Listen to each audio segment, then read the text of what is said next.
들어도 쓰임받는 비결.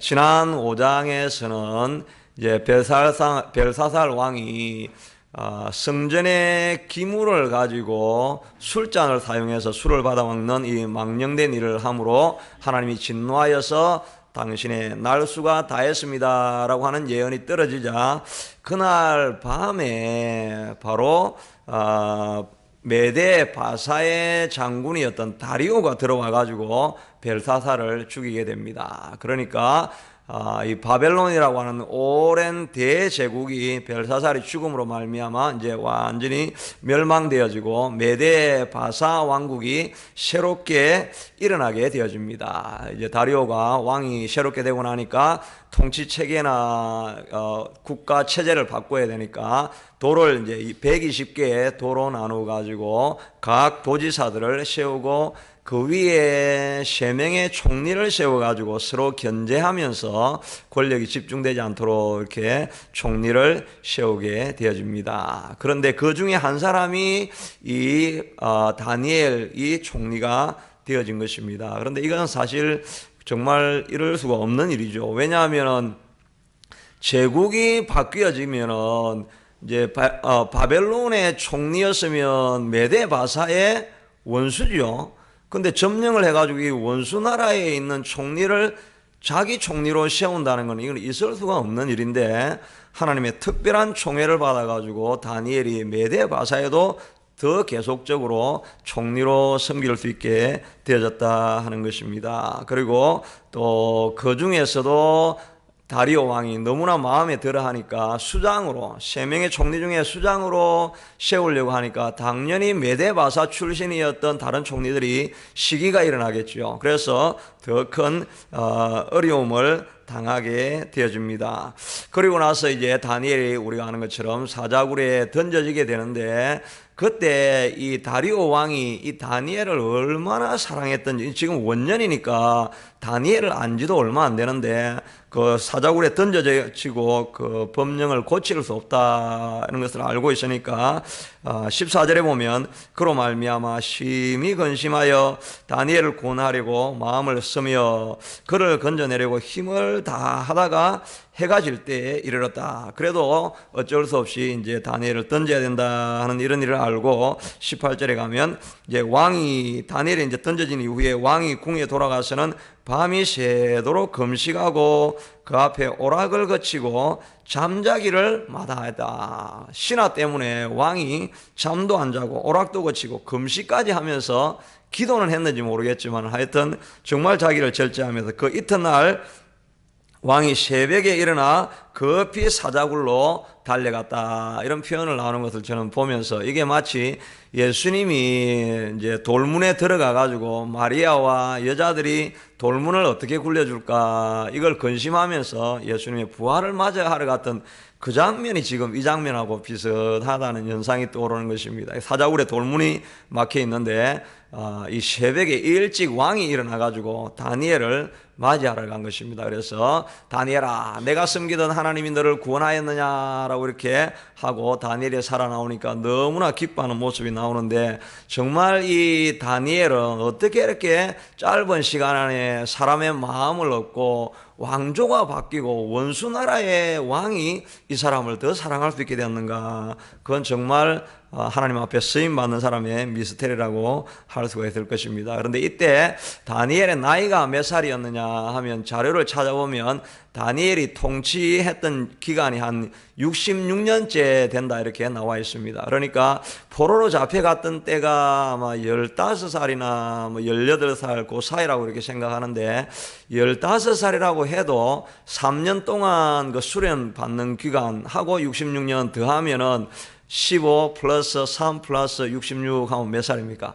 84살입니다. 지금 이때 나이가 84살이나 되었는데 여전히 국가의 총리로 쓰임받고 가는 곳마다 사람에게 이렇게 같이 있고 싶은 사람, 도움이 되는 사람으로 사역을 했다 하는 것을 볼 수가 있는 것입니다. 우리 교회 성도님들의 이제 연령층이 좀 높긴 하지만 그래도 아직 80세는, 여기 계시는 분은 80세는 넘어가지 않은 것 같습니다. 그러니까 우리도 여전히 희망이 있고 꿈이 있는 것입니다. 아직도 여전히 우리가 10년은 더 하나님 앞에 쓰임받고 또 사람들이 필요로 하는 사람으로 내가 머물러 있으리라, 이런 기대감을 가질 수 있게 되기를 바랍니다. 또 그래야만 하고, 그러므로 우리가 다니엘이 어떻게 이렇게 나이가 들어서도 계속 쓰임을 받을 수 있었는가 하는 것을 두 가지를 살펴보려고 하는 것입니다. 첫째는 교회가 인생의 중심, 그 센터가 된 사람은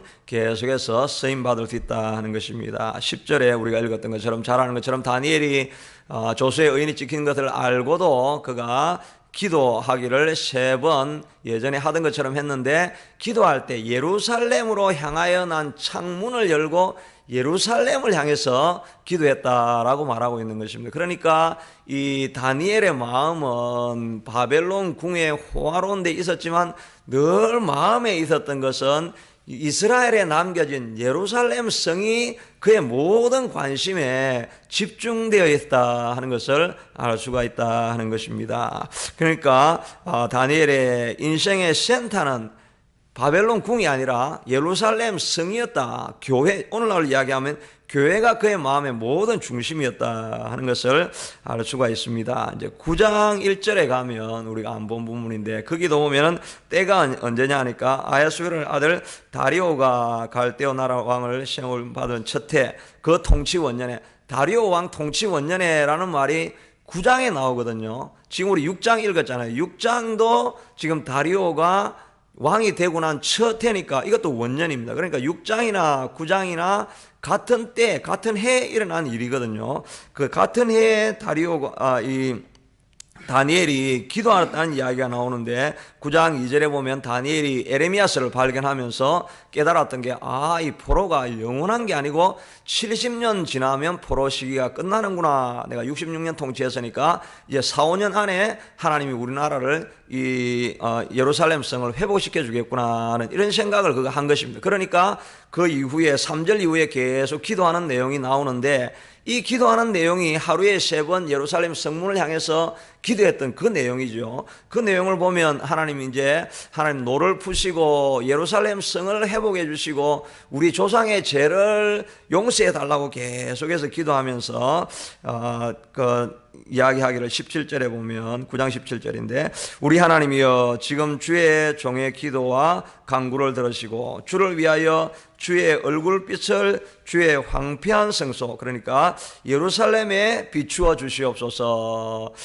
예루살렘, 교회를 향해서 하나님의 이름의 영광을 위하여 예루살렘을 회복시켜 주시고 예루살렘의 빛을 회복시켜 달라고 하는 이 기도를 생명을 걸고 조세의 의인이 찍힌 것을 알고 하루에 3번씩 기도했다 하는 것입니다. 그러니까 이 다니엘의 마음은 바벨론 궁에 살고 있었지만은 예루살렘 성의 회복, 이것에 자기 온 마음이 기울어져 있었다 하는 것을 알 수 있는 것입니다. 그러니까 하나님의 나라와 하나님의 교회를 위해서 헌신하려고 하는데 하나님이 빨리 데려가면 안 되겠죠. 계속 능력을 부어가지고 쓰임받게 만들어 주어야 한다는 것입니다. 그러니까 우리가 우리의 삶과 가정과 내 하는 일, 이런 것을 돌보기 전에 하나님의 나라를 위해서 우리가 마음을 쓰고 기도하고 또 때로는 생명의 위협이 오는 가운데서도 교회를 위해서 헌신하고 있는 이런 과정이 있으면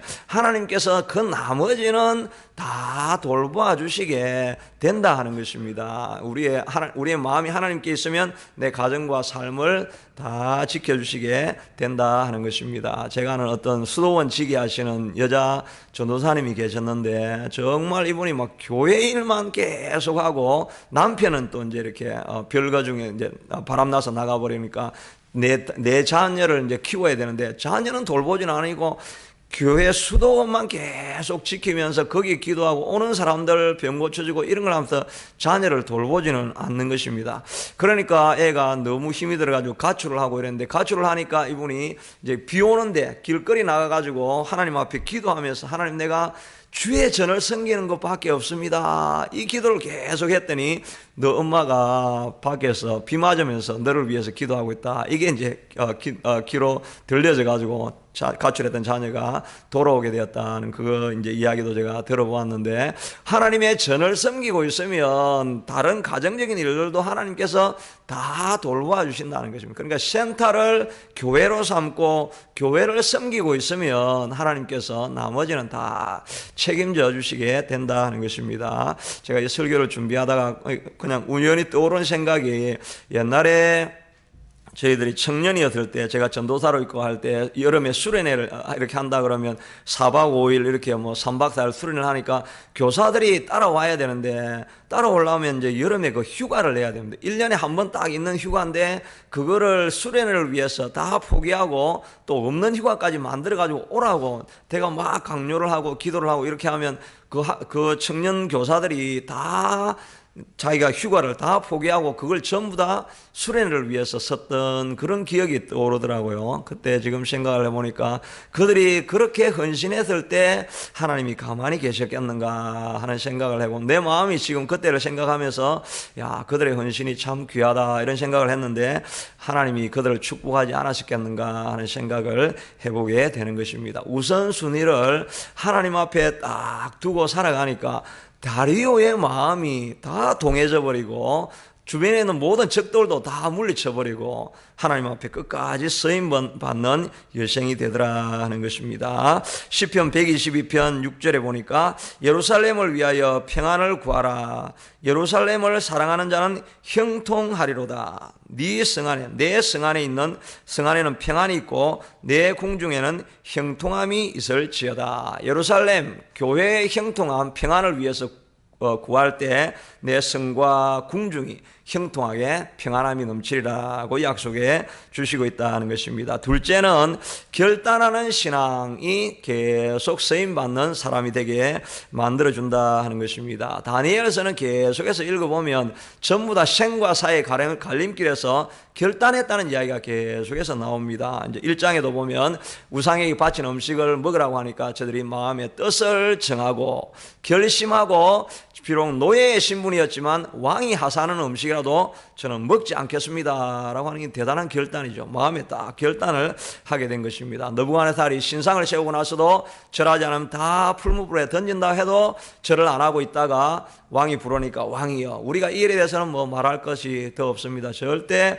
하나님 외에는 다른 신을 섬기지 않습니다. 풀무불에 던지면 하나님이 우리를 구하실 것이고 혹시 구하지 않는다 할지라도 우리는 우상에게 섬길 수 없습니다 라고 마음에 결단을 한 모습을 볼 수가 있는 것입니다. 오늘 6장에서도 조수의 의인이 찍힌 것을 알고도, 죽을 줄 알고도 마음에 결단을 하고 하나님 앞에 나아가서 계속 기도를 하고 있는 모습을 볼 수가 있는 것입니다. 이 하루에 3번 기도했던 것뿐만 아니라 9장에 보면 아까 중에 거기도 다리오 원년인데 이 다니엘이 내가 금식하며 베옷을 입고 죄를 덮어쓰고 하나님께 기도하며 간구하기를 결심하고 이렇게 했다는 거예요. 이 다리오 원년이니까 이미 자기가 총리가 되어 있는 상태인데 자기 나라의 미래를 생각하면서 죄를 뒤집어쓰고 베옷을 입고 금식하고 기도하고, 이 총리가 베옷을 뒤집어쓰고 기도하고 있으면 어떻게 되겠습니까?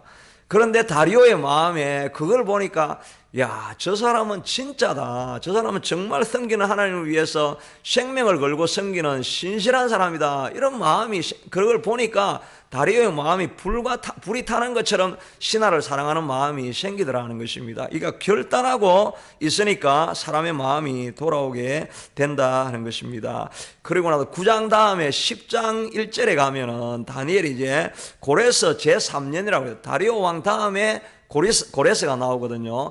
그러니까 한 2년 다리오가 통치하고 나서 그 다음에 3년이 한 5년이라, 그러니까 89세 때쯤 되었는데 이 89세 때면 이제 완전히 리타이어에 리타이어하고 이제 완전히 모든 게 끝나야 될 그런 상황인데 3절에 보니까 다니엘이 세 일에 동안 슬퍼하며 세 일에가 그러니까 21일이 차기까지 좋은 떡을 먹지 아니하며 고기와 포도주를 입에 대지 아니하고 기름을 바르지 아니하니라 하고 12절에는 하나님 앞에 스스로 겸비하기로 결심하고 89세가 됐는데 뭔 결심할 게 있겠습니까? 그럼에도 불구하고 앞으로 이스라엘의 미래를 생각하면서 계시를 받아야 되니까 여전히 결단하고 깨어가지고 결심하면서 금식하면서 기도하는 모습이 있더라는 것입니다.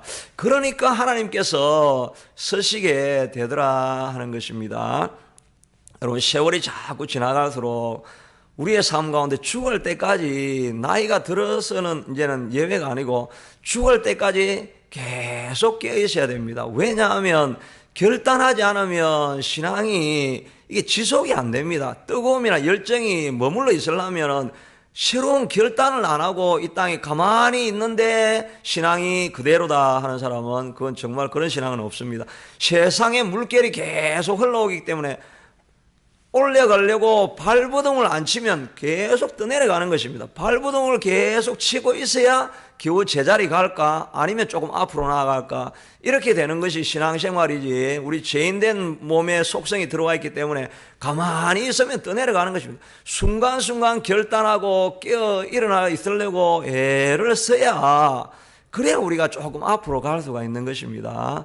제가 지난 금요일에는 엠마오로 가는 제자가 말씀을 듣고 마음에 불이 타는 것 같았다. 이 버닝 크라테오라고 하는 이 말을 하면서 그 제자들이 마음에 불이 탔다 이렇게 해서 저를 위해서 기도할 때 목회 잘하게 기도하지 말게 하시고 설교할 때 입에서 불이 토해지게 이렇게 기도해 달라고 제가 이렇게 이야기를 했는데, 그렇게 하고 나서 중보기도 하고 막 할 때 막 목이 쉬도록 막 고함을 막 치고 이래가 불이 타는 것 같았는데, 어제는 가니까 설교 준비하려니까 아무 생각이 안 나는 거예요.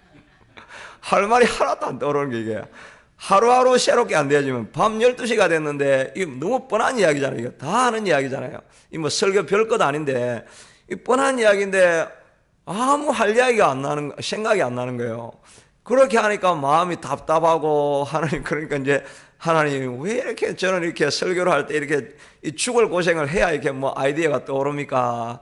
이렇게 하고 잤는데, 모르겠다고 잤는데 새벽 3시에 잠이 깼어요. 3시에 깨가지고 그때서부터 또 준비하고 이렇게 하다 보니까 뭐 전부 다 바꾸고 이렇게 하니까 마음에 조금 이게 결단해야 되겠다, 이게 약간 모티브가 생기니까 그렇게 하면 되겠구나 이렇게 해서 설교를 준비하게 되어지는데, 설교하는 이것도 그냥 가만히 있으면 그 다음에 한 번 잘했으니까 그 다음에 또 잘 되겠지, 절대 그런 일이 없습니다. 24시간 법칙이 있는 것이, 이게 은혜가 24시간 유지 더 이상 지나가지 않습니다. 24시간 안에 그날 은혜 받은 거는 그게 다 소진이 되고 그 다음 날은 새로운 은혜를 우리가 또 받아야 되는 것입니다. 그 신앙은 죽을 때까지 결단하는 거, 이거 없이는 그런 일이 내가 안 일어난다 그러면 내가 한참 뒤로 떨어져 있구나. 나는 모르는데 주변의 사람들은 다 알고 있는 것입니다. 저 사람 얼굴이 왜 저렇지, 말투가 왜 저렇지, 자기만 모르는 것입니다. 근데 내가 결단 안 하고 있으면 이미 내가 한참 뒤로 빠져 있다는 거, 이렇게 생각을 하면 된다는 것입니다. 6장 3절에 보면 다니엘에 대해서 소개하기를, 다니엘은 마음이 민첩하여 이렇게 되어 있죠. 이 민첩하다는 이 말은 한국말로는 번역이 좀 이렇게 되어 있지만 이 원래 헬라어에 보면은 루아흐, 야티어 루하흐입니다. 루아흐라는 말은 이 성령을 이야기할 때, 스피릿을 이야기할 때는 루아흐라고 이야기하고, 루아흐 카도시 하면 Holy Spirit가 성령이랍니다. 그러니까 이 루아흐라는 말은 영이거든요. 그 다음에 야티어라는 말은 extraordinary 혹은 excellent, 탁월한 영을 가지고 있었다는 말이 왜 민첩하다 이렇게 되었는지 좀 연관성은 있죠. 그러니까 이 다니엘은 이렇게 날마다 결단하고 결심하니까 성령이 마음에 딱 오니까, 나이가 89세인데 정말 축구를 해도 전후반 다 뛸 수 있을 만큼 발이 민첩하게 되더라는 것입니다. 실제로 그런지는 모르겠지만 하여튼 마음이 그 정도로 민첩하다는 것입니다. 딱 한마디 딱 떠오르면 이거는 이렇게 하면 돼, 이게 딱 떠오른다는 것입니다. 그런데 결단 안 하고 살아가는 사람은 나이가 들면 그냥 어벙하게 있다가 그 사람들이 다 무시하는 거예요. 이게 뭐 아버지가 뭐 알아요? 이렇게 자꾸 무시를 하는 거예요. 왜 그래 되느냐? 물론 자식도 문제가 많지만 아버지도 결단을 안 하니까 신앙생활할 때 결심을 하고 결단을 하고 하나님 앞에 늘 나아가면 성령이 늘 이렇게 와가지고 야티어 루아흐가 우리를 점령하고 지배하고 있으니까 영이 깨어 있으니까 마음이 민첩해지고 무슨 상황이 딱 일어나도 이건 이리 가면 되겠다라고 결단력이 있고 과단력이 있어서 뭔가 추진력을 만들어내고 이끌어가는 리더십이 여전히 89세에도 생기니까 이 고레스 왕도 89세인데 자기 신하로 삼고 섬기려고 한 것입니다. 그러니까 신앙은 우리가 끊임없이 결단하는 심령을 가지고 매일매일 새로워지려고 하는 노력을 가지고 나아가야 된다는 것입니다. 예수님도 제자들에게 너희들 내가 부활하고 성천하니까 그냥 나가서 전해라 이렇게 하지 않고 이 성에 머물러서 기다리라고 기다려서 성령이 임하시면 너희가 권능을 받고 성령이 임하고 나서 권능을 받아서 나아가서 우리가 일할 때 민첩한 마음이 생겨가지고 마음이 딴 곳으로 흐트러지지 아니하고 바른 결단력을 가지고 또 바른 결정을 하고 추진력을 가지고 앞으로 나아갈 수 있게 된다 하는 것입니다. 그러므로 여러분 날마다 깨어있기를 여러분 힘쓰시기를 바랍니다. 이렇게 토요 새벽 나오는 거 이것도 대단한 열정과 결단력이죠. 그런데 또 매일 새벽에 오시는 분들은 얼마나 힘이 드실까 저도 생각이 드는데 그런데 신앙이 그런 것입니다. 그렇게 힘든 게 원래 신앙인 것입니다. 그렇게 죽을 똥 살 똥 하면서 왜 이렇게 고단하게 이렇게 살아야 되느냐? 그게 신앙인 것입니다. 그렇게 살아야 깨어서 하나님이 기뻐하시는 길을 가고 그래야 교회가 시험 들지 않고 앞으로 나아가게 되는 것입니다. 편안하게 앉아가지고 신앙이 유지되리라고는 결코 우리가 기대할 수 없는 것입니다. 열정을 가지고 하나님을 사랑하는 마음을 가지고 성령의 충만함으로 섬기라고 우리를 불러주신 줄로 알고 수고가 다가올 때 어려운 일이 다가올 때 왜 이렇게 자꾸 적들이 생기나 이럴 때 이게 신앙이라고 생각을 하시고 힘든 마음을 가지고 끝까지 주를 잘 섬겨서 나이 들어서도 하나님 앞에 쓰임받는 저와 또 우리 교회가 다 될 수 있게 되기를 바랍니다. 이 시간 같이 기도하기를 원합니다. 하나님 이 시간도 우리에게 민첩한 마음을 주시옵소서. 여전히 하나님 앞에 쓰임받기를 원합니다. 하나님 이렇게 원수들이 와서 죽일 계략을 다 짜지만 주님과 함께 붙들림 받아져서 쓰임받게 하여 주시옵소서. 성령의 충만함을 날마다 있게 하시고 어렵지만 이것이 신앙인 줄 알고 이기며 달려가는 마음을 우리에게 주시옵소서. 같이 기도하겠습니다. 고맙습니다.